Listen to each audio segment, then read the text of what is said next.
Mercy is probably the most overlooked idea in Shakespeare's Othello. And that's a pity because mercy and its complement, vengeance, really are some of the most central issues to the play. And I don't think we can fully appreciate it without considering what Shakespeare has to say on these issues. But beyond that, they're important aspects of the human condition and our experience of life. We all have brushes with situations in which we have to decide between giving ourselves to mercy on the one hand or to vengeance on the other. And so the better and deeper our understanding of these things and their effects are, the more well-placed we are to live better lives in the future. And really, few works of literature, if any at all, engage with mercy and vengeance as vividly and profoundly as Othello. And so, with that said, let's get this party started. You're watching Footnotes, and this is part 2 of our study of Othello. Right, before we really get into the topic, I think it's a good idea to talk definitions quickly. We tend to use the terms forgiveness and mercy interchangeably, but philosophers tend to make a technical distinction between the two. And really, the distinction comes down to where they operate and the different domains that they belong to. Mercy belongs to the domain of someone with the ability and or the capacity to enact punishment or remove punishment from that person, from the guilty person, that is. As such, mercy is typically a term in philosophical discourse that is reserved for people with institutional power and authority.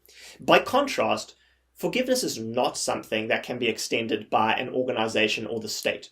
Only a wronged person can forgive the transgression against them, and therefore it operates in the private domain. Thus, it's possible to envision a situation in which a victim forgives the person who has wronged them, even though the state refuses to extend mercy and remove punishment from the wrongdoer. In fact, it's possible to imagine this because it has happened on many occasions. And the opposite is true as well.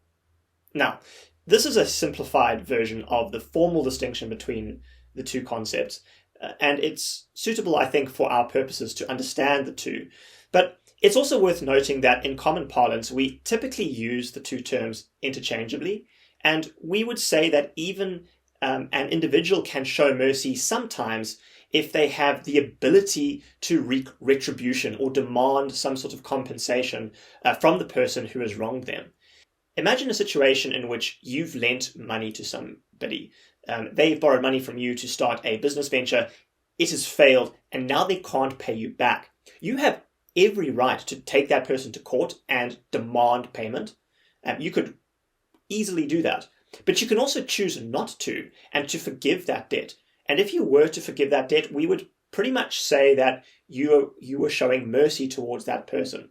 So even though in the formal philosophical study, typically mercy is reserved for a more formalized institutional context, I think when we talk about forgiveness and mercy, it's justified for us to talk about individuals being mercy. It's just that mercy relates more to consequences than to you, I guess, choosing not to hold something against another person. I mean, you could look at that same example I provided just now where you lent somebody money, and if you don't get that money back, it's not just you who will be bankrupt, but somebody else who you in turn have taken money from will also be bankrupted.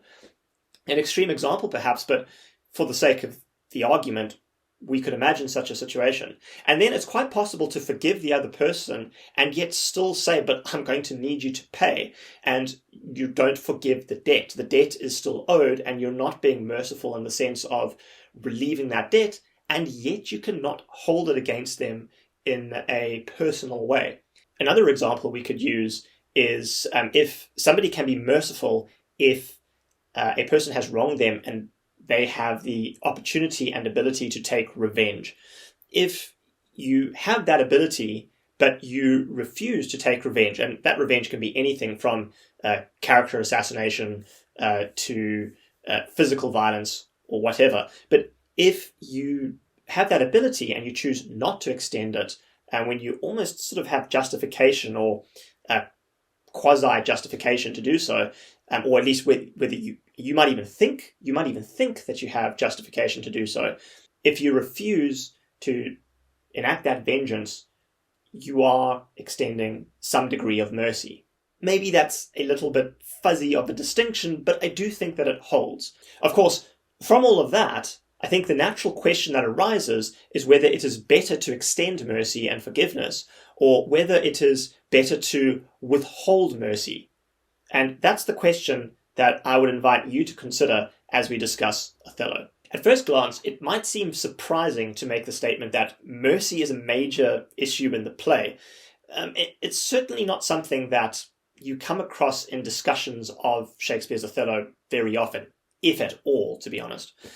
And that's understandable because mercy emerges as a key concern in the play, not because we see characters being merciful, but because of the absence of mercy in the plot. Think about Iago for a moment. As part of his attempt to convince poor old Rodrigo that he is against Othello and on Rodrigo's side, he points to the grudge that he says he holds against Cassio and Othello as evidence. If we are to believe Iago, he wants to harm Othello and Cassio because he feels that Othello wronged him by overlooking him in favour of Cassio, and as a result, he doesn't crash out or lose his mind. He just very reasonably decides that the natural course of action is to destroy both of them completely. In other words, he chooses vengeance. He is completely unwilling to forgive or show mercy or overlook what has happened between the three of them. We see this again at the end of Act 1 and Scene 3, where Iago takes off his mask by saying, "I hate the Moor, and it is thought abroad that twixt my sheets he's done my office. I know not if it be true, yet I, for mere suspicion in that kind, will do as if for surety." Basically, without any firm proof, and on the basis of an unsubstantiated rumour, he decides that he is going to respond to this perceived wrong by driving Othello to jealousy by misleading him about Desdemona's faithfulness. In other words, he decides that he's going to destroy Othello through Desdemona. Now, if this rumour were true, I'm not suggesting that Iago should be okay with his wife being unfaithful, but notice how he admits that he isn't even going to look into the matter. The fact that he's heard a rumour is enough reason for him to want to get back at Othello in kind or worse. The idea that he can forgive Othello or overlook what Othello has allegedly done or even investigated never enters Iago's mind. Rather, he goes immediately to the solution of revenge. Similarly, he later justifies his desire to have Cassio killed by claiming that he thinks Cassio has also had an affair with his wife. And again, whether we believe Iago or not, the fact that he uses this suspicion as a rationale for deciding that Cassio has to die without any hesitation at all is a very good indication that there's no mercy on his side at all. It's just not something Iago thinks about. And linked with both of these, I think, is the way that he treats his wife. He insults her and slings slurs at her quite often, and this is typically seen as examples of his misogyny, and that may well be so, but if he truly does suspect that she's been unfaithful to him, or if he simply managed to convince himself of the idea, which is something that happens all the time, then one way of explaining his harsh treatment of his wife is that he simply refuses to forgive her for her alleged misdeeds. Anyway, that's Iago, but he's obviously not the only character who refuses the path of mercy. Brabantio is another character who shows an inability to forgive right at the beginning of the play. He accuses Othello of stealing Desdemona from him in Act 1, Scene 3, and lines 59 to 64. I'll put it on the screen now. He feels that Desdemona betrayed him, and as a result, when he enters the court, he says that his daughter is dead to him. And when the court case goes against him, he refuses to allow Desdemona to ever enter his home again. And he leaves our sight in a bitter rage. Now, setting aside all other concerns about this being patriarchal or whatever, the point is clearly that he chooses to hold on to his bitterness and resentment, and he forgives neither Desdemona nor Othello. Of course, the main example of somebody being unwilling to show mercy is, well, found in Othello. Because once he's convinced of Desdemona's infidelity, which is something we'll talk about at a later stage, he never considers the possibility of forgiving her, and he just leaps immediately to the decision that she must die and Cassio with her. Vengeance and not mercy is again the choice, and this determines the direction of the rest of the plot. Well, that's pretty straightforward, but there's one other incident that I find particularly interesting, and it's a part of the play that bugged me for years, but I think I've got to grips with it now. And that's right at the end of the play. Othello has discovered that he's been conned by Iago. He is in a deep state of misery and anguish over what he has done to Desdemona. He understands that he's been had and that the end of it all is right there for him. He knows he's going to die. He's probably decided at this point to kill himself anyway. In fact, the next thing he does is just that. Anyway, he says the following words in Act 5, Scene 2, and it's lines 334 to 340. He says to the people there, "Soft you, a word or two before you go. I have done the state some service," and the note. "No more of that. I pray you, in your letters, when you shall these unlucky deeds relate, speak of me as I am, nothing extenuate, nor set down aught in malice. Then you must speak of one that loved not wisely, but too well." There's something that's always struck me about those words, and that's that initial statement. I've done the state some service, and they know it. No more of that. Othello sort of interrupts himself. He seems to want to call to mind who he was in the past, and remind them of the good things he has done, the good work that he has done. And he doesn't seem to want to be known merely as Othello, the jealous wife murderer, because he's more than that. I mean, he definitely is more than that, and he knows he's more than that, but also he's done this terrible thing now. And so he interrupts himself with no more of that, because it occurs to me that mercy isn't a possibility for Othello, because the world in which he operates has precious little, if any, mercy at all, and he himself fails to show any mercy throughout the play. And so when it comes to the point where he wants to ask for mercy, he can't bring himself to say, "Listen, please, don't think of me just as this, think of me as something more." And so all he can settle with is saying, just, remember me as somebody who loved too much, but who loved. And he allows all that he once was to be wiped away. At least he doesn't ask for it to be remembered. So in a sense, Othello knows he can't ask for any mercy. And the only, I guess, small modicum of mercy he could ask for, which is to be remembered as more than what he became, and the heights that he once occupied, he can't even do that. And that again is because I think mercy does not operate in his world, and so he can't even ask for mercy. I think from looking at all of these events, it's pretty clear that from the very beginning of the play, mercy is conspicuously absent, and that our attention then, if in fact we do give our attention to it, is drawn to the lack of mercy. That's what makes it stand out. It's that lack of mercy that's the important thing. Of course, in the case of Othello and Iago, it's not just that there's no mercy from them, they also take the next step and embrace vengeance, which is what we'll talk about just now. You can't talk about mercy without vengeance and vengeance without mercy.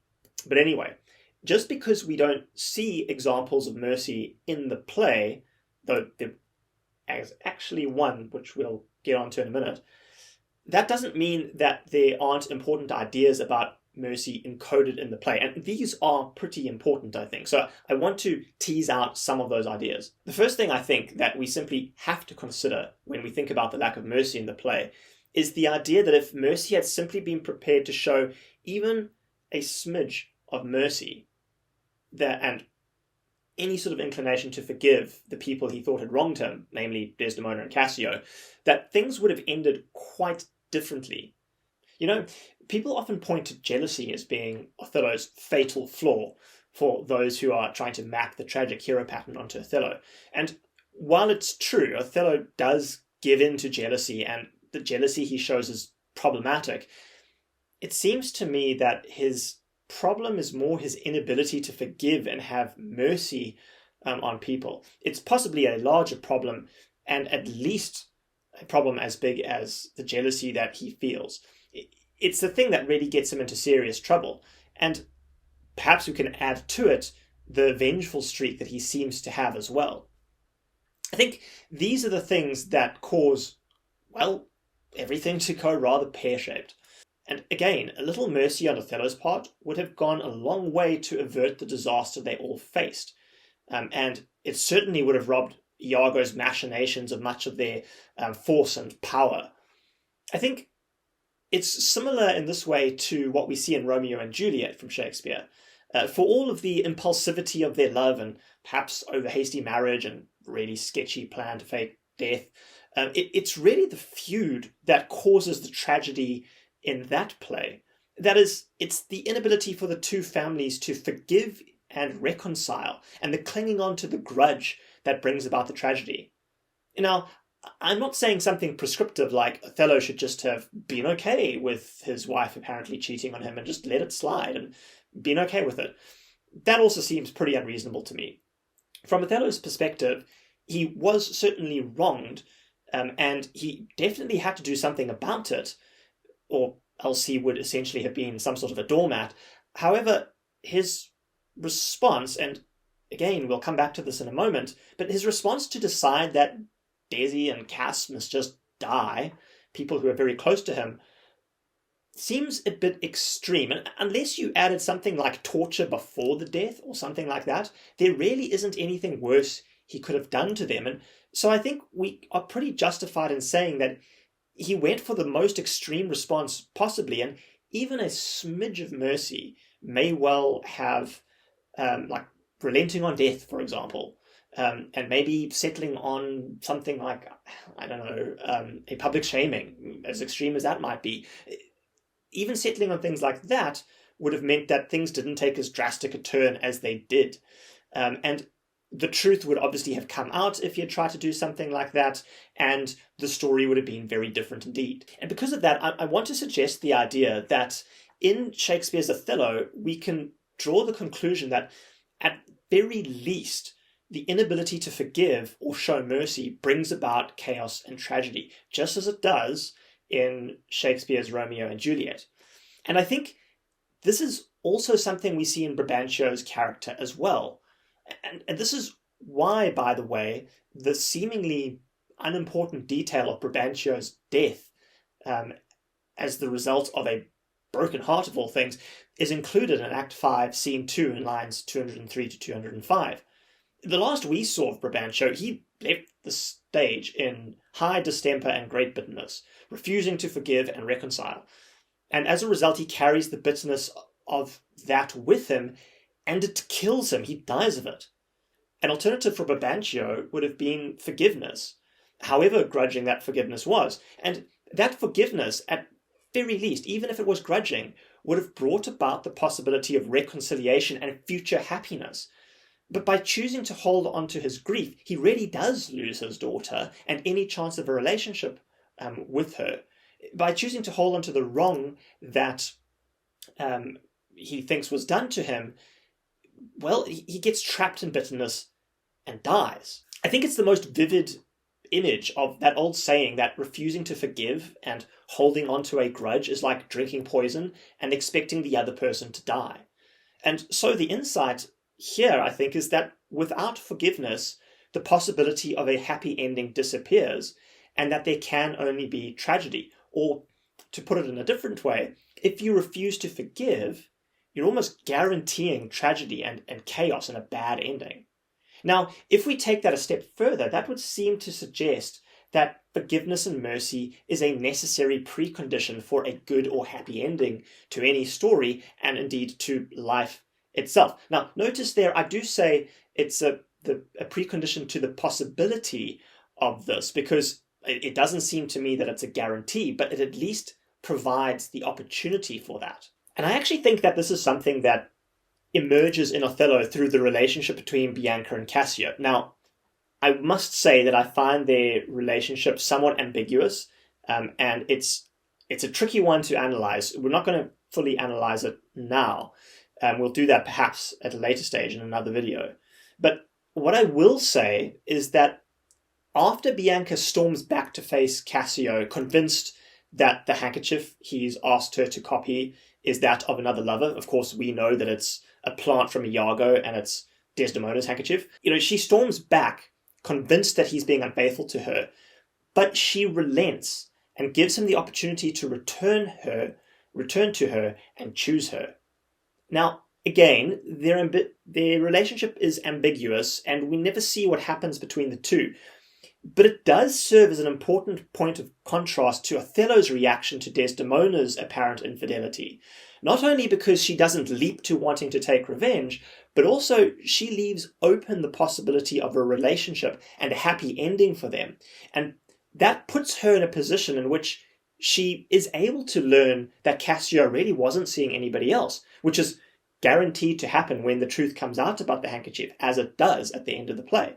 Now, this reinforces the idea, I think, that without mercy there can be only tragedy, and that mercy is the prerequisite for there to be at least the possibility or the chance of a happy ending. Now, maybe Cassio and Bianca don't have a relationship after this, but they're in the position where they can have one, and you can imagine Othello acting in a similar way.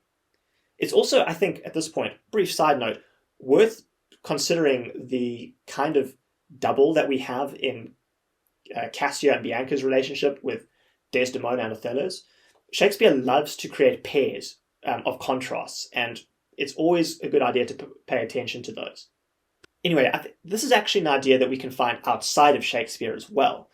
In Christianity, despite the tragedy and suffering in life is presented as a comedy ultimately, because it ends happily with a wedding. Christ is the bridegroom and the church is his bride, so there's a wedding. But this happy ending is only possible because God offers mercy through Christ. And it's the mercy of God that enables the happy ending. Without mercy, life would be a tragedy because everybody would be on the chopping block for judgment and everybody would receive that judgment. In any case, I think what this does is it raises a question. Does this imply that we should or that we have to be merciful?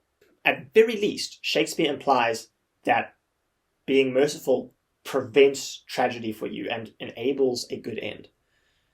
But this is not something that naturally gels with us.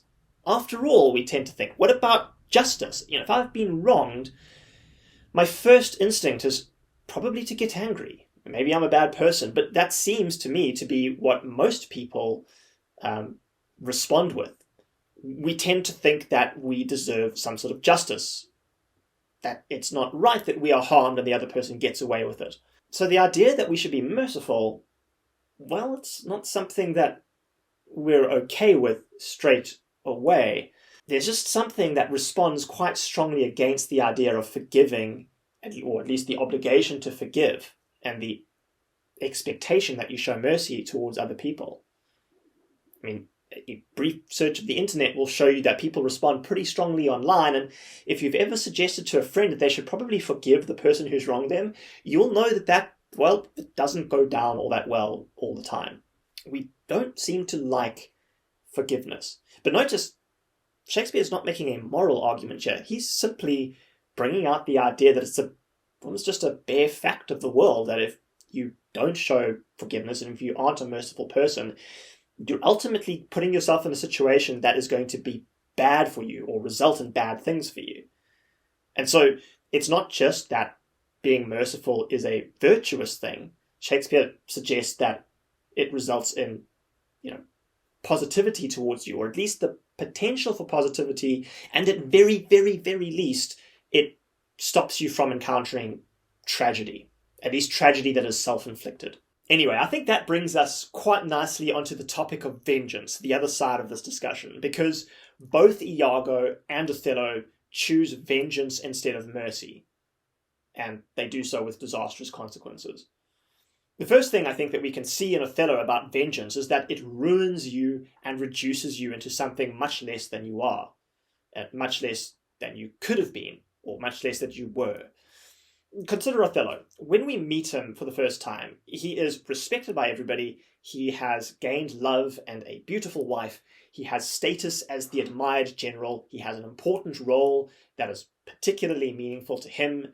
And beyond that, he is ultra calm and totally self-possessed, to the point that we're told he doesn't even turn a hair in the face of cannon fire in battle that, well, causes everybody else to flee in terror.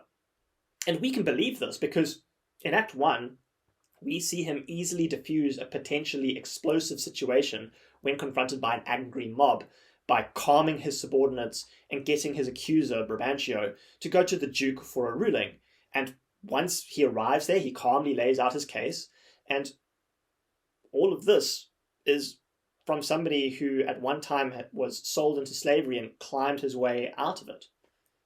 But by the end of the play, this is not the Othello that we see anymore. By the end of the play, he has lost all respect and honor. He's lost his position, and his love has been destroyed. And more than that, the calm and controlled demeanor has evaporated. We see nothing but a raging, ranting man possessed by jealousy and the desire for vengeance.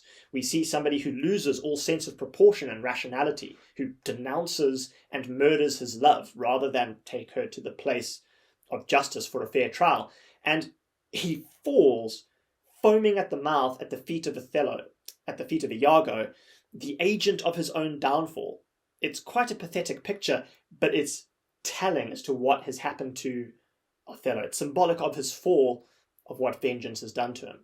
In short, choosing vengeance leads to his destruction, and miserably it also leads to chaos and disorder and destruction to the people around him. I think that what is also especially tragic about all of this is that Othello is reduced from being a loving and heroic figure to a groveling, possessed murderer consumed by hate and fed on by the spirits of vengeance and jealousy.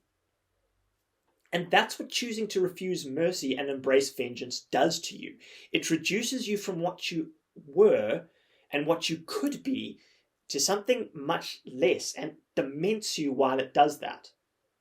And in the case of Othello, probably in the case of everyone who gives themselves over to vengeance, you yourself become an agent of chaos. That's the problem with it. And we can see the same thing in Iago. Here is clearly an intelligent and charismatic and charming and funny man, yet by choosing to embrace vengeance on Cassio and Othello, he ends up with no future prospects himself. He ends up facing his own death and destroying the lives of those around him. And as somebody I know once said, imagine what Iago could have achieved if he had just used his powers for good. Iago too causes chaos around him, and he is greatly diminished from what he could have been. In this way, vengeance is a false promise. It promises the destruction of the person who harmed you. That's part of its seductive nature, but it also leads to your own destruction, even if, like Iago, you do actually manage to destroy your enemy as well. As a brief aside, think about a lot of the films in which we watch, or books we read, in which the hero actually does sort of take vengeance. What tends to happen in those films, in those stage productions, in those novels, unless they are revenge tragedies, and they're always revenge tragedies, but what tends to happen is you have your hero basically finding himself or herself in a position where vengeance can be taken, and almost accidentally bringing about the death of the villain. And we know that the villain deserves it, but he sort of accidentally does it. A really good example is The Lion King. And I know it's a kid's movie, but still, Simba manages to take vengeance or take revenge on Scar.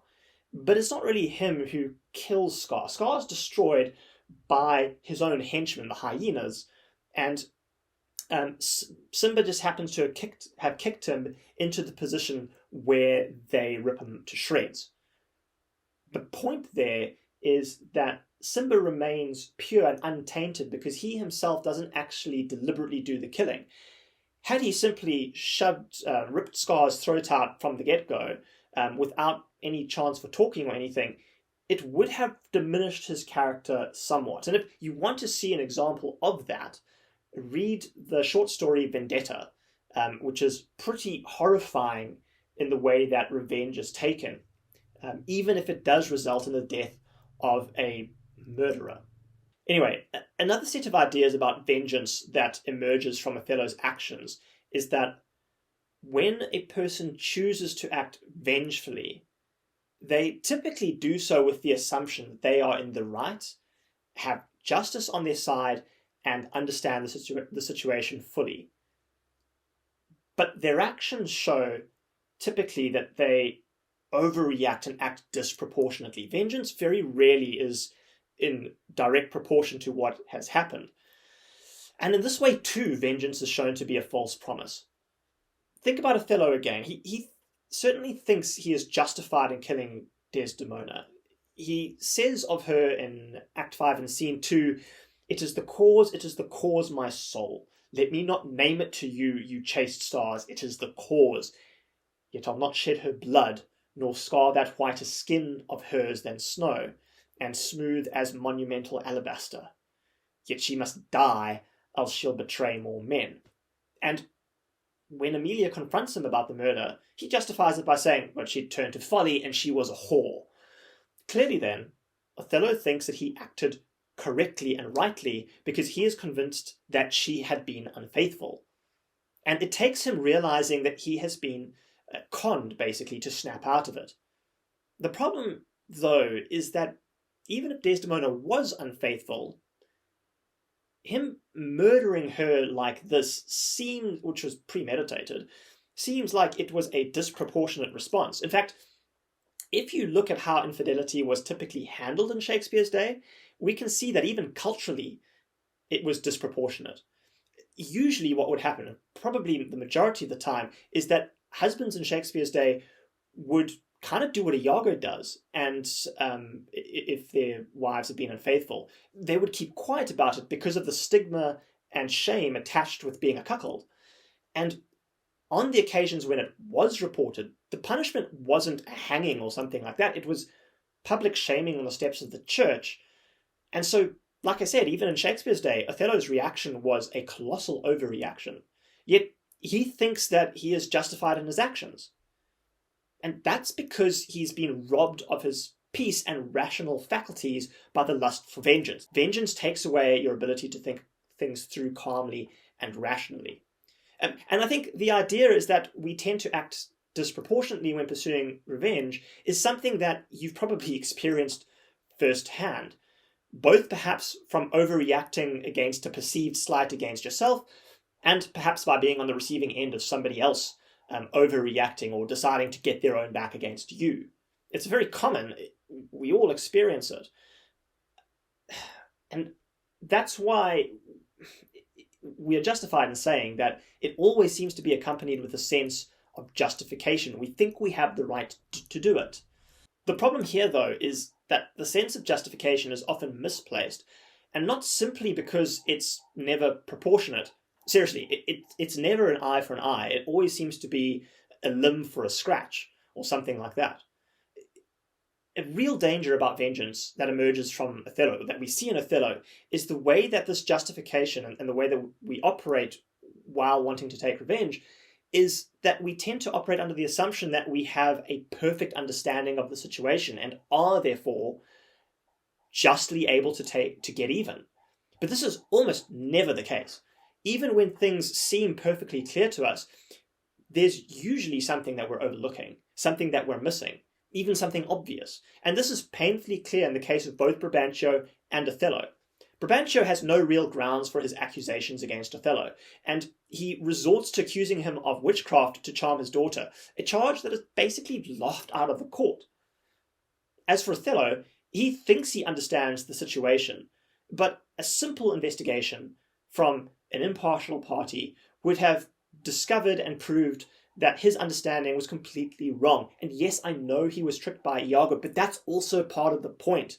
You don't know what might be misleading you to drawing the wrong conclusion and causing you to misread the situation. You could have your own Iago. They do exist. You could have your own person playing you for a fool and trying to get at you for some reason. It could be your own hang-ups, you yourself playing yourself. You could be responding in a particular way and misreading a situation because of your upbringing or something else that you've experienced, or because of some sort of cultural force acting upon you. Since Iago is the personification of evil in the play, it could also be some sort of force of evil acting upon you or acting in your orbit as well to cause mischief. And then there's just the plain old difficulty of actually understanding any situation properly. We like to think that we understand what's going on, but getting to the truth and actually knowing what's happening is very difficult indeed. It's very easy to miss things or read into people's intentions or actions, or any number of other things. All of that is to say that it's very difficult to have a clear understanding of any given situation, least of all ones in which we have been wronged and are emotionally charged about. As a result, it's rather unwise to choose a path of vengeance. The false and seductive promise of vengeance is something like, you've been wronged and harmed, betrayed maybe, and this is terrible and the other person needs to be punished. You need to get your own back. Don't let them get away with it. And we tend to couch it in terms of enacting justice. It would be wrong for them to get away from it. I need to do this or else I'm going to be a doormat, or I can't have people just taking advantage of me. It's happened too many times. We put ourselves in a position where we have the rock solid certainty that we have to take action and we understand things. Okay, I think my point is made. And with that, I want to present my contention that what comes out of the play in relation to mercy and vengeance is basically that vengeance is extremely destructive and a bad path to travel down. And that mercy is the better path because it's the prerequisite for the possibility of a good outcome, or at very least prevents the worst type of self-induced personal tragedy. Again, had Othello simply reserved judgment, as Nick Carraway says he does in The Great Gatsby, the truth would have come out, or there would have been the opportunity for the truth to come out, and the tragedy would have been avoided. The whole tragedy hinges on not just on Othello being jealous, but on him wanting to take vengeance and actually taking revenge. Without that, there's the possibility, at very least, for him and Desdemona to have a happy future together. And so the great tragedy is that an innocent character dies because Othello decides that she was guilty. But the other great tragedy is that Othello destroys himself and has no future and is reduced and regarded with scorn. And that's really the story of mercy and jealousy in Othello. And on a hypothetical situation, even if Desdemona had proved to be unfaithful, killing her would have still reduced Othello. It would have robbed him at very least of the moral high ground and reduced him to worse than her, because he would have killed her and killed Cassio, the lover. How should he have reacted under circumstances in which Desdemona really was unfaithful? I don't know. That's not in the play. It's a hypothetical situation. But I think we're right in saying that trying to take vengeance wouldn't have been the best course of action anyway. And in any case, the point is that Desdemona was innocent, and trying to take vengeance and refusing the path of mercy destroys Othello and causes chaos. That's really what there is to it. Vengeance is self-destructive, genuinely destructive, and because it reduces us to an almost animalistic state in which we react disproportionately, it's something that we should really look to avoid. The problem, though, is that everything in us tends to scream in protest to the idea that we're supposed to forgive and be merciful. We know the grief and pain we feel. But, on the other hand, we can feel that very strongly and pursue vengeance and be destroyed from it. I guess the bottom line is a simple one. Mercy is presented not simply as a moral good, but as something that enables happiness and avoids personal tragedy. Vengeance emerges as a false promise that will destroy you and